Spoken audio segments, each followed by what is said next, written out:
Hello everyone, welcome to my channel. तो friends, आज के इस वीडियो में हम लोग नेट एग्ज़ाम का जो रिसर्च का टॉपिक है उससे रिलेटेड क्वेश्चन को सॉल्व करेंगे। और ये क्वेश्चन हमारे प्रीवियस ईयर क्वेश्चन है जो कि बहुत ज़्यादा इंपॉर्टेंट है। तो आप लोग वीडियो को पूरा देखिएगा और कमेंट करके ज़रूर बताइएगा वीडियो आपको कैसा लगा। और इसके अलावा अगर आप मेरे चैनल पर फर्स्ट टाइम आए हैं और वीडियो देख रहे हैं तो प्लीज़ चैनल को सब्सक्राइब कर लीजिए और बेल आइकन प्रेस करना मत भूलिएगा, ताकि जब भी वीडियोज़ अपलोड हो आपको उसका टाइम से नोटिफिकेशन मिलता रहे। तो चलिए शुरू करते हैं आज का वीडियो।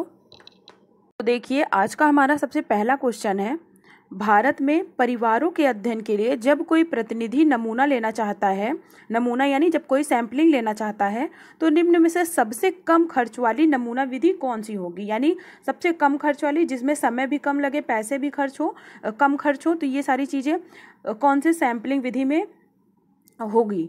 तो देखिए, ऑप्शन दिया हुआ है, पहला स्तरीय निरुद्देशीय नमूना, दूसरा है साधारण निरुद्देशीय नमूना, तीसरा है उद्देश्यपूर्ण नमूना, चौथा है बहुस्तरीय झुंड नमूना। तो देखिए, इसका राइट आंसर होगा ऑप्शन नंबर डी, यानी बहुस्तरीय झुंड नमूना।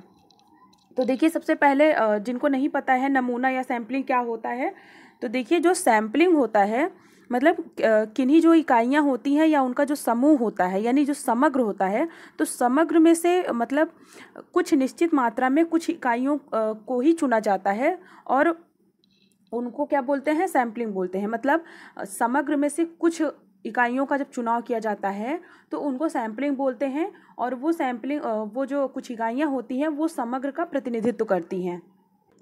और सैम्पलिंग की ज़रूरत कब पड़ती है, जब समग्र की जो संपूर्ण इकाइयाँ होती हैं, मतलब कोई चीज़ होल है, उसका सभी का अध्ययन नहीं किया जा सकता है, मतलब सभी का अध्ययन करना संभव नहीं होता है, तब क्या किया जाता है कि प्रतिचयन विधि का प्रयोग किया जाता है, यानी सैम्पलिंग का प्रयोग किया जाता है और कुछ इकाइयों का चयन करके निष्कर्ष निकाला जाता है। मतलब कुछ इकाइयों का चयन करके निष्कर्ष निकालते हैं, लेकिन वो सभी पे अप्लाई होती हैं। तो ये हमारा होता है नमूना या सैम्पलिंग।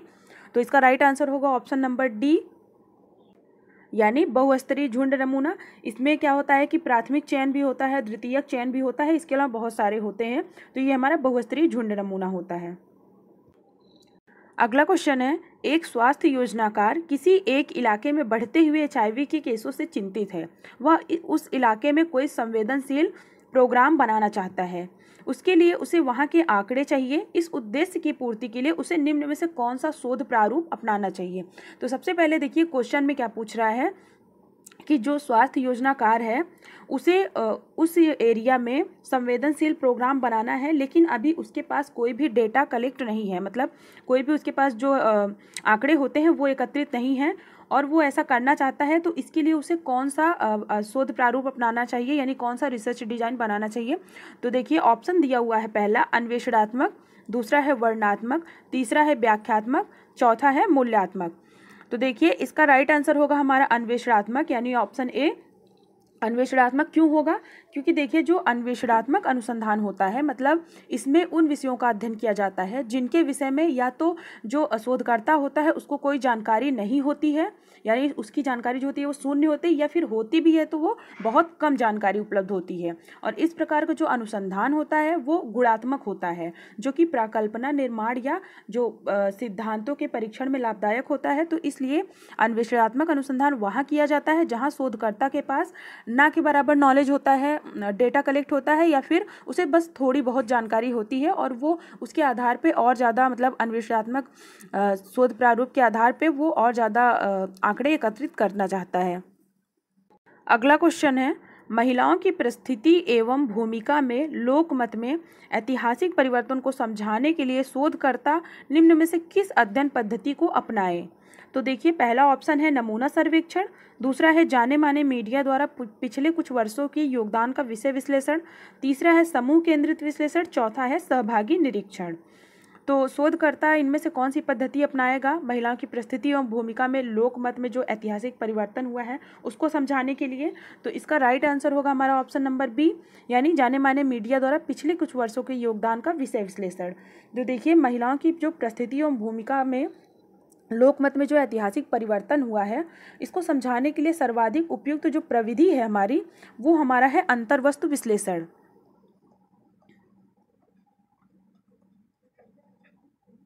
अंतर्वस्तु विश्लेषण ये हमारी प्रविधि है और इसी के अंतर्गत जो है और इसी के अंतर्गत मीडिया द्वारा पिछले कुछ वर्षों के योगदान का विषय विश्लेषण किया जाता है। तो इसका right answer option number B हो जाएगा।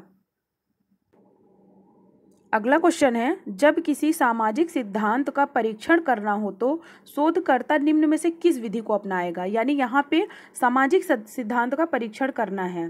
तो पहला ऑप्शन है समाविष्ट शोध यानी आगमनात्मक शोध, दूसरा है असमाविष्ट शोध यानी निगमनात्मक शोध, तीसरा है अन्वेषणात्मक शोध, चौथा है सैद्धांतिक शोध। तो सामाजिक सिद्धांत का परीक्षण करना है तो शोधकर्ता जो है रिसर्चर वो कौन सी विधि अपनाएगा। तो इसका राइट आंसर होगा ऑप्शन नंबर बी यानी निगमनात्मक शोध, असमाविष्ट शोध। तो देखिए निगमनात्मक शोध के अंतर्गत मतलब अपनी रुचि के किसी सिद्धांत के बारे में सोच से प्रारंभ होकर परिकल्पनाओं का निर्माण किया जाता है और मूल सिद्धांत का प्रमाणीकरण किया जाता है। तो इसका राइट आंसर हो जाएगा ऑप्शन नंबर बी। इसके अलावा देखिए जो निगमन पद्धति होती है ये क्या होता है। तो जो निगमन पद्धति यानी डिडक्टिव मेथड जो होता है, निगमन विधि जो होती है, ये किसी ज्ञात नियम या सिद्धांत मतलब किसी ज्ञात नियम जो पहले से ज्ञात है, किसी नियम या सिद्धांत को दूसरे पर लागू करता है। यानी इसमें जो है जो खोज की प्रक्रिया होती है वो सामान्य से विशिष्ट की ओर जाता है।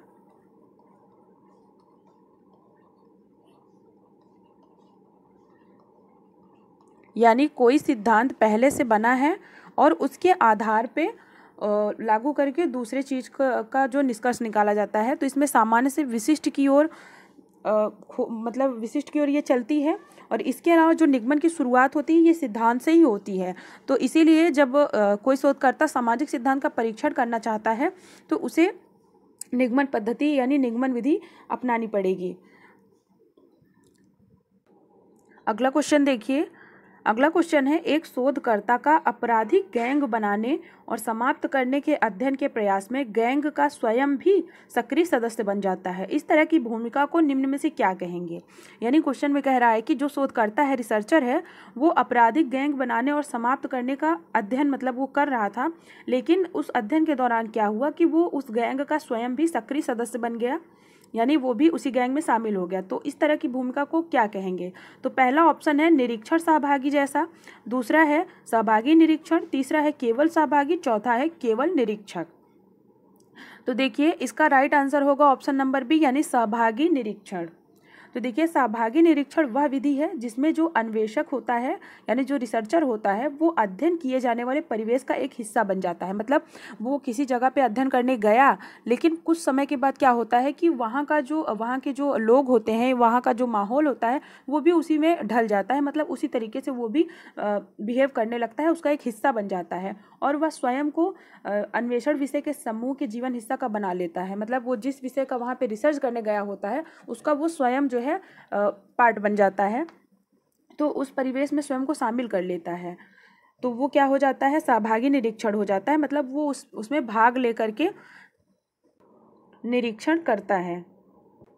तो इसीलिए एक शोधकर्ता का आपराधिक गैंग बनाने और समाप्त करने के अध्ययन के प्रयास में गैंग का स्वयं भी सक्रिय सदस्य बन जाना, इस तरह की भूमिका को जो है सहभागी निरीक्षण कहते हैं। क्योंकि कहीं ना कहीं वो उनका अध्ययन करने गया है, तो सहभागी मतलब उनके बीच में रह करके अध्ययन करेगा, उनका निरीक्षण करेगा, तो उसे भी उस समूह का सदस्य बनना पड़ेगा, तभी वो उनका जो है सहभागी निरीक्षण कर सकता है। अगला क्वेश्चन देखिए। अगला क्वेश्चन है सिद्धांत क्या है, यानी थ्योरी। तो देखिए इसमें पहला ऑप्शन दिया हुआ है तर्कसंगत अवधारणाएं, तथ्यों का सामान्यीकरण, तर्कसंगत तथ्य, घटनाओं का सामान्यीकरण। तो इनमें से सिद्धांत हम किसको कहते हैं। तो देखिए सबसे पहले सिद्धांत क्या होता है। सिद्धांत जो होता है ये हमारा घटनाओं का सामान्यीकरण होता है। तो इसका राइट आंसर हमारा डी हो जाएगा। ये जो सिद्धांत होता है ये घटनाओं का सामान्यीकरण है और इसका प्रमुख कार्य जो होता है वो यथार्थ का विश्लेषण और व्याख्या करना होता है, और यह घटनाओं के घटने के कारणों की व्याख्या करता है। और शोध की भाषा में इसे जो है एक सिद्धांत अंतर संबंधित अवधारणा, परिभाषा और प्रस्थापनाओं का एक समूह कहा जाता है जो किसी घटना से संबंधित विभिन्न चरों के नीचे पाए जाने वाले संबंधों को स्पष्ट करता है। तो सिद्धांत क्या है, ये हमारा घटनाओं का सामान्यीकरण है। तो कुल मिलाकर के सिद्धांत क्या होता है, जो मतलब पहले से ऑलरेडी सिद्ध होता है। उसको हम सिद्धांत कहते हैं, मतलब वो सार्वभौमिक होता है, उसको हम जो है प्रूव कर सकते हैं।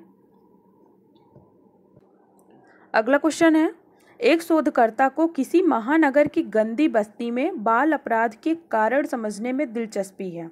उस बस्ती में अंतराक्षरपण कार्यक्रम के उद्देश्य के लिए उसे किस प्रकार के शोध डिजाइन पर विचार करना चाहिए।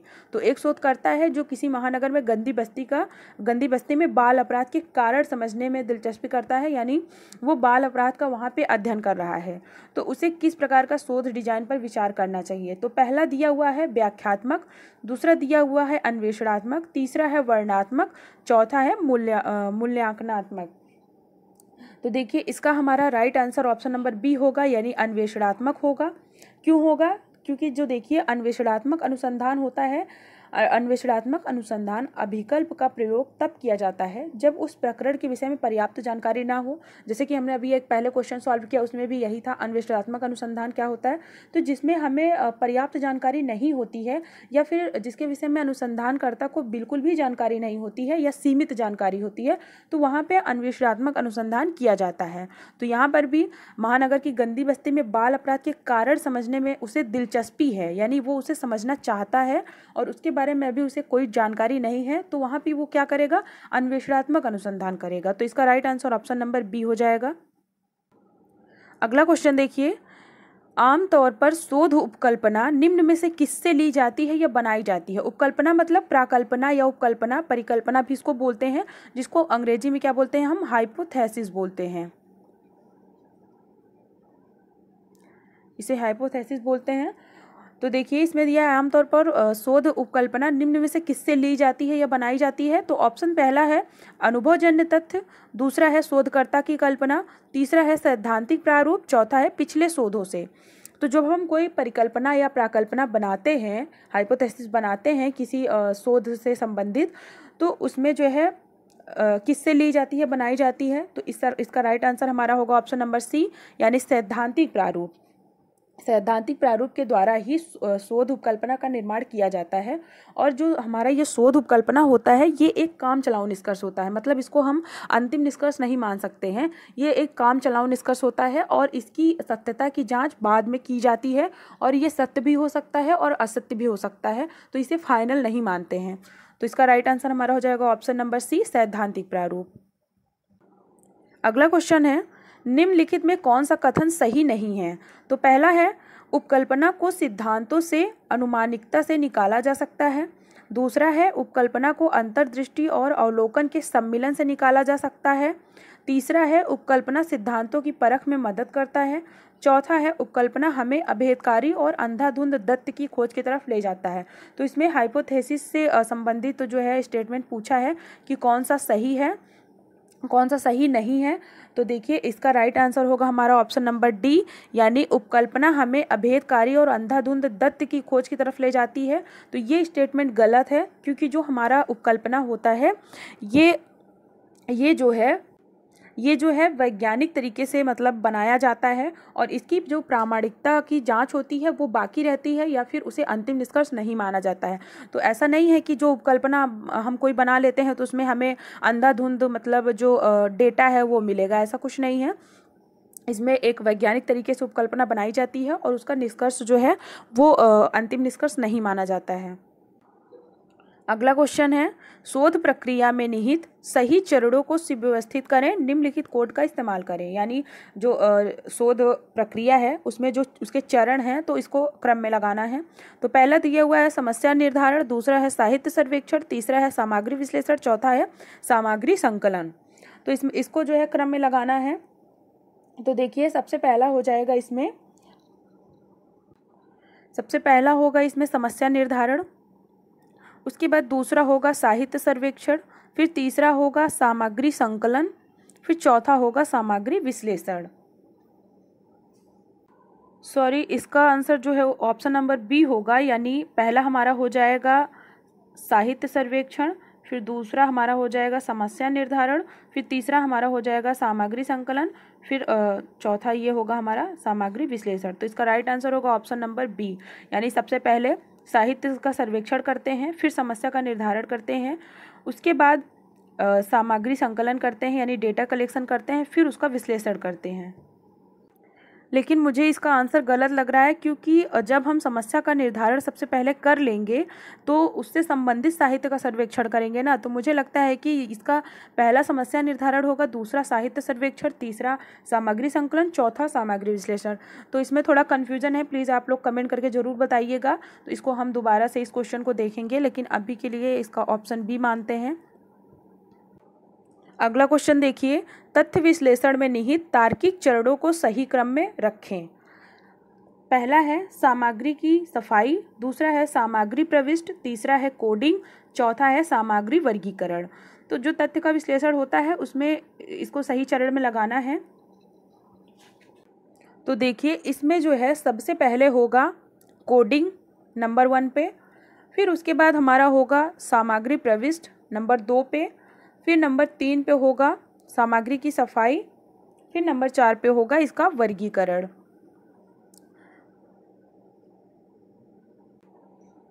तो इसका कोड शायद यहाँ पे भूल गए हैं लेना, तो देखिए इस तरीके से होगा, आप लोग इसको देख लीजिएगा, इसका कोड नहीं दिया हुआ है। चलिए अगला क्वेश्चन देखिए, गुणात्मक पद्धति से क्या तात्पर्य है, मतलब गुणात्मक पद्धति जो होती है। तो पहला है वास्तविक जीवन परिस्थिति से संबंधित प्रचुर सामग्री प्रदान करना, दूसरा है व्यवहार को सही अर्थ में समझना, तीसरा है व्यवहार को व्यापक संदर्भ में समझने में मदद करना, चौथा है उपरोक्त तो सभी। तो इसमें से गुणात्मक पद्धति किसे कहेंगे? तो देखिए इसका राइट आंसर होगा हमारा ऑप्शन नंबर डी, यानी सभी, उपरोक्त तो सभी। तो देखिए जो पद्धतियाँ केवल गुणों को महत्व देती हैं, मतलब जो मात्रात्मक नहीं होती हैं, केवल गुणात्मक होती हैं, इनमें जो है संख्याओं को महत्व नहीं दिया जाता है, इनमें केवल गुणात्मक मतलब इनके गुणों को महत्व दिया जाता है। इनको हम देख नहीं सकते हैं, इनका जो है हम आकलन नहीं, इनको जो है हम एक तरीके से जैसे मात्रात्मक जो होता है उसे हम देख सकते हैं, उसकी गणना कर सकते हैं, लेकिन जो गुणात्मक पद्धति होती है इसको जो है हम इसकी गणना नहीं कर सकते हैं। तो इस तरीके से जो पद्धतियाँ केवल गुणों को महत्व देती हैं और संख्याओं को महत्व नहीं देती हैं, उन्हें गुणात्मक पद्धतियाँ कहते हैं। और ये पद्धतियाँ जो होती हैं ये इकाइयों का केवल विवरण प्रस्तुत करती हैं और इनके अंतर्गत स्थिति की व्याख्या और इनकी विवेचना की जाती है। मतलब इसके अंतर्गत जो स्थिति होती है उसकी केवल हम व्याख्या कर सकते हैं और उसका विवरण प्रस्तुत कर सकते हैं। इसके अंतर्गत देखिए सहभागी अवलोकन, वैयक्तिक अध्ययन, अंतर्वस्तु विश्लेषण तथा जीवन इतिहास, ये सारे क्या हैं, गुणात्मक पद्धतियों के उदाहरण हैं। इसको हम लिख देते हैं कि गुणात्मक पद्धतियों के कौन कौन से उदाहरण हैं। तो पहला हमारा हो जाएगा सहभागी अवलोकन,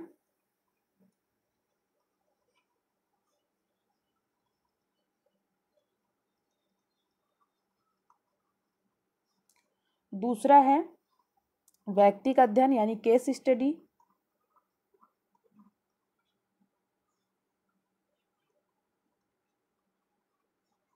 तीसरा है अंतर्वस्तु विश्लेषण यानी कंटेंट एनालिसिस,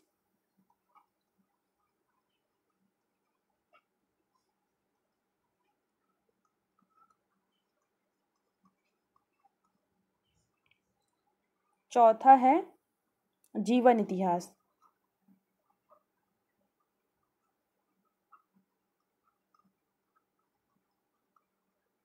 ये सारे गुणात्मक पद्धतियों के उदाहरण हैं।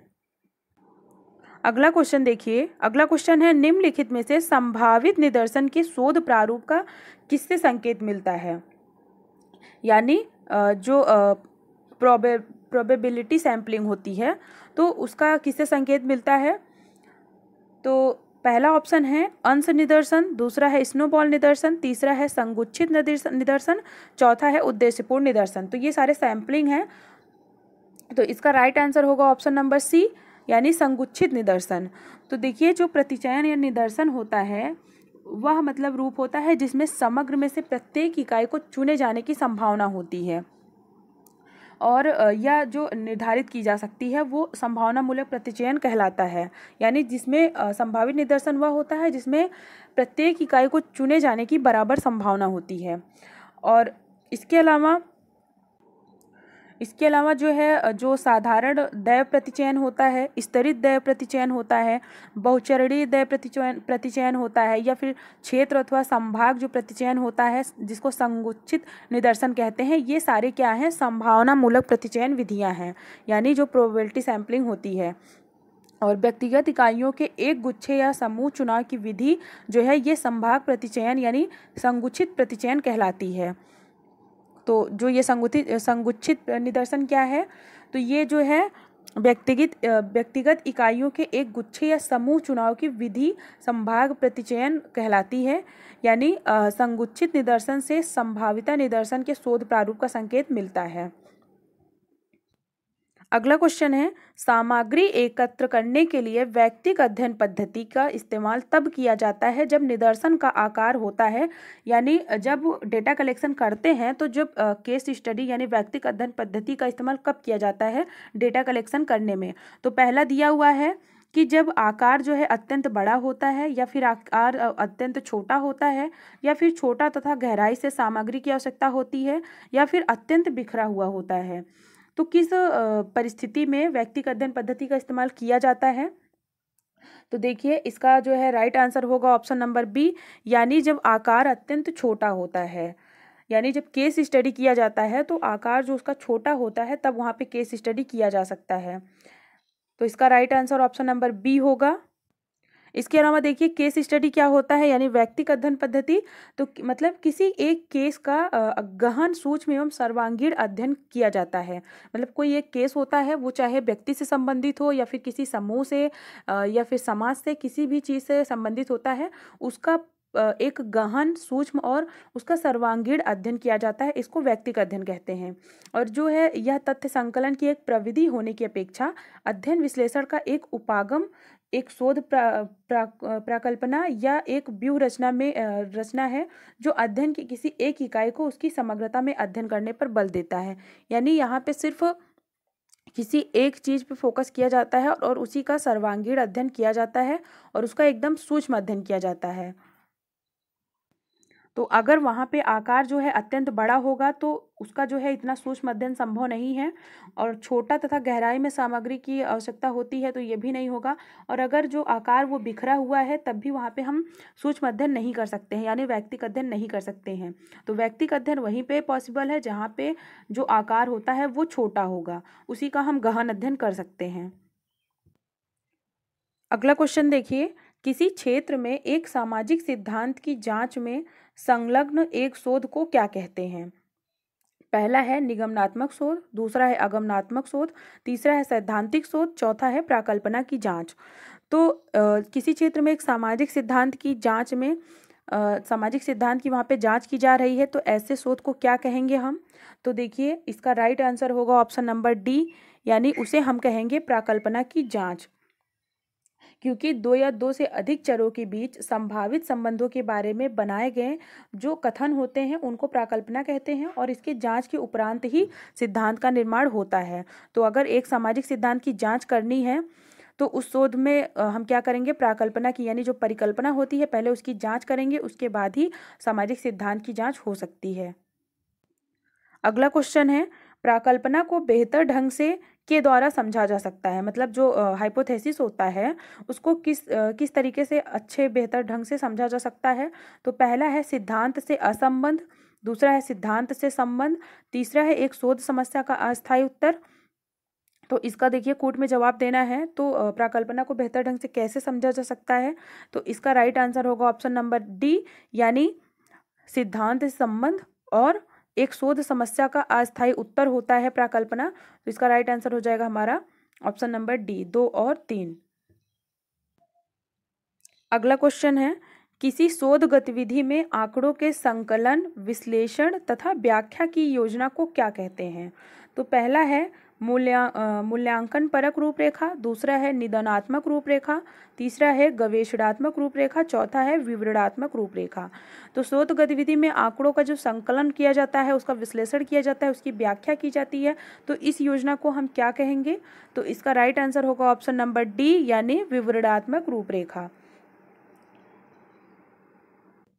तो देखिए जो विषय या समस्या के संबंध में वास्तविक तथ्यों के आधार पर जो वर्णनात्मक विवरण प्रस्तुत किया जाता है वो हमारा वर्णनात्मक शोध प्ररचना का मुख्य उद्देश्य होता है। और इस प्रकार की शोध प्ररचना में तथ्यों का जो संकलन होता है वो किसी भी वैज्ञानिक प्रविधि के द्वारा किया जा सकता है, जैसे कि साक्षात्कार हो गया, अनुसूची हो गई, प्रश्नावली हो गई, प्रत्यक्ष निरीक्षण हो गया, सहभागी निरीक्षण हो गया, या फिर सामुदायिक रिकॉर्ड का विश्लेषण। तो ये सारी प्रविधियों के वर्णनात्मक शोध प्ररचना में सम्मिलित किया जाता है। मतलब इन सारी प्रविधियों को वर्णनात्मक शोध प्ररचना में सम्मिलित किया जाता है। अगला क्वेश्चन है, पुस्तकों, पत्रिकाओं, वेब पेजों, कविताओं, समाचार पत्रों, गीतों, भाषणों, चिट्ठियों, ईमेल, संवादों, बुलेटिन, बोर्ड विधि का अन्य योगदानों में लेखबद्ध मानव संप्रेषण के अध्ययन को क्या कहते हैं? मतलब इन सभी के द्वारा जिसका जो है अध्ययन किया जाता है उसको क्या कहते हैं? तो इसका राइट देखिए ऑप्शन है ऐतिहासिक विश्लेषण, दूसरा है अंतर विषय विश्लेषण, तीसरा है सांख्यिकी विश्लेषण, चौथा है तुलनात्मक विश्लेषण। तो इसका राइट आंसर होगा ऑप्शन नंबर ए यानी ऐतिहासिक विश्लेषण। ऐतिहासिक विश्लेषण क्यों? क्योंकि ऐतिहासिक विश्लेषण में द्वितीय स्रोतों द्वारा सामग्री एकत्रित की जाती है, यानी जो इसमें जो डेटा होता है वो सेकेंडरी होता है। मतलब वो डायरेक्ट प्रत्यक्ष रूप से जो शोधकर्ता होता है वो नहीं एकत्रित करता है, बल्कि वो किसी न किसी स्रोत से करता है। और ये सारे उसके स्रोत हैं, मतलब सारे सेकेंडरी डेटा हैं। ये सारे जैसे पुस्तक, पत्रिका, समाचार पत्र, ये सारे क्या हैं, इन पर आधारित जो डेटा कलेक्शन किया जाता है वो हमारा सेकेंडरी डेटा होता है। यानी ये सारी चीज़ें पहले से विद्यमान है, इसलिए इसको ऐतिहासिक विश्लेषण बोलते हैं। मतलब पहले से विद्यमान है और इनको शोधकर्ता जा करके किसी न किसी माध्यम से प्राप्त करता है। अगला क्वेश्चन है, एक गैर संभाव्यता प्रतिचयन तकनीक जिसे संयोगिक प्रतिचयन का एक रूप माना जाता है को क्या कहते हैं? तो पहला है उद्देश्यपूर्ण प्रतिचयन, दूसरा है स्नोबॉल प्रतिचयन, तीसरा है कोटा प्रतिचयन, चौथा है क्लस्टर प्रतिचयन। तो गैर संभाव्यता जो नॉन प्रोबेबिलिटी सैम्पलिंग होता है, तो देखिए इसका राइट आंसर होगा ऑप्शन नंबर सी कोटा प्रतिचयन। देखिए एक गैर संभाव्यता प्रतिचयन तकनीक जो है जिसे संयोगिक प्रतिचयन का एक रूप माना जाता है को कोटा प्रतिचयन तकनीक कहते हैं। यानी इसमें पहले से कोटा क्या होता है कि पहले से कोई चीज़ें रिजर्व होती हैं, उनका कोटा मिला होता है। तो इसी तरीके से समझिए कि जो गैर संभाव्यता होता है तो इसमें पहले से ही इसका एक कोटा होता है। और प्रतिचयन जो है वह विधि है जिसमें संपूर्ण समग्र को किन्हीं परिवर्तों के आधार पर कुछ वर्गों में विभाजित करके प्रत्येक वर्ग में एक निश्चित मात्रा में इकाइयों का चुनाव किया जाता है। तो कोटा प्रतिचयन क्या है? ये नॉन प्रोबेबिलिटी में आता है। अगला क्वेश्चन है, नियंत्रित स्थिति में संचालित शोध को क्या कहते हैं? यानी जो कंट्रोल में होता है। तो पहला है सर्वेक्षण शोध, दूसरा है प्रयोगात्मक शोध, तीसरा है मूल्यांकन शोध, चौथा है विवरणात्मक शोध। तो इसका right answer option number B होगा प्रयोगात्मक शोध। यानी जो प्रयोगात्मक शोध किया जाता है उसको उसमें क्या होता है कि नियंत्रित स्थिति में उसको हम करते हैं। नियंत्रित स्थिति में संचालित जो शोध होता है वो प्रयोगात्मक शोध कहलाता है। और प्रयोगात्मक शोध में क्या होता है, शोधकर्ता एक अथवा अधिक स्वतंत्र जो चर होते हैं उनको परिचालित अथवा नियंत्रित करता है और आश्रित परिवर्तन पर उनके प्रभावों की जांच करता है। तो ये थे आज के हमारे रिसर्च के 20 क्वेश्चन। आज हमने 20 क्वेश्चन सॉल्व किए। तो कमेंट करके आप ज़रूर बताइएगा वीडियो आपको कैसा लगा। और अगर आप चैनल पे फर्स्ट टाइम आए हैं तो प्लीज़ चैनल को सब्सक्राइब कर लीजिए और बेल आइकन प्रेस करना मत भूलिएगा। और इसके अलावा अगर आप मेरे टेलीग्राम चैनल से जुड़ना चाहते हैं तो उसका लिंक आपको डिस्क्रिप्शन बॉक्स में मिल जाएगा, आप जो है जुड़ सकते हैं। और अब काफ़ी दिन बाद वीडियो आया था तो लेकिन आज से कंटिन्यू हम लोग डेली जो है क्वेश्चन को सॉल्व करेंगे और प्रैक्टिस करेंगे, क्योंकि नेट का जो एग्ज़ाम होने वाला है अभी वो पोस्टपोन हो गया है, सभी को पता है। तो कब होगा वो अभी कोई कंफर्म नहीं है, क्यों में भी दिसंबर तक भी जा सकता है, इसकी कोई गारंटी नहीं है। तो लेकिन जो हमारी प्रिपरेशन है वो बीच में जो है रुके ना। तो इसके लिए ज़रूरी है कि हम जो है डेली प्रैक्टिस करें, क्वेश्चन सॉल्व करें। और नेट में जिस तरीके से क्वेश्चन आते हैं, जो फर्स्ट टाइम देते हैं एग्ज़ाम उनको नहीं पता होगा, तो उनके लिए और ज़्यादा ज़रूरी है कि वो प्रीवियस ईयर क्वेश्चन को ज़्यादा से ज़्यादा सॉल्व करें और ज़्यादा से ज़्यादा प्रैक्टिस सेट लगाएं। तो उससे क्या होगा कि क्वेश्चन किस तरीके से पूछता है ये बहुत ज़्यादा हेल्प करेगा। तो आज के लिए बस इतना ही, मिलते हैं नेक्स्ट वीडियो में। Thank you.